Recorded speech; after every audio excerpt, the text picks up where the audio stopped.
श्रीहरिणी। अहं पञ्चमी कक्षा छात्रा अस्मि। अहम् एकं गीतं गायामि। अवनितलं पुनरवतीर्णा स्यात् संस्कृतगङ्गाधारा। गीरभगीरथवंशोऽस्माकं वयं तु कृतनिर्धारा। वयं तु कृतनिर्धारा। निपततु पण्डितहरशिरसि प्रवहतु नित्यमिदं वदसि।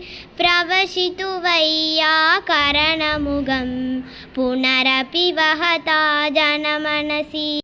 पुत्रसहस्रं समुद्रदं स्यात् यान्दुजन्मविकारा। धीरभगीरथवंशोऽस्माकं वयं तु कृतनिर्धारा। वयं तु कृतनिर्धारा। ग्रामं ग्रामं गच्छामः संस्कृतशिक्षा यच्छामः। सर्वेषामपि तृप्तिहितार्थं स्वक्लेशं न हि गणयेम। हृदे प्रयक्ले किं न लभेत एवं सन्ति विचारा। धीरभगीरथवंशोऽस्माकं वयं तु कृतनिर्धारा।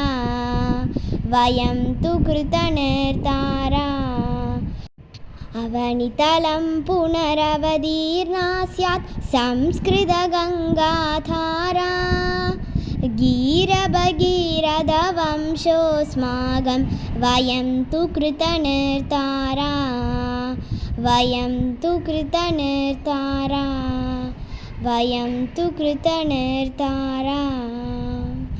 वयं तु कृतनिर्धारा। Thank you. Om Namah Shivaya. Please like and subscribe to our channel for exclusive content. For more new updates, please press the bell icon.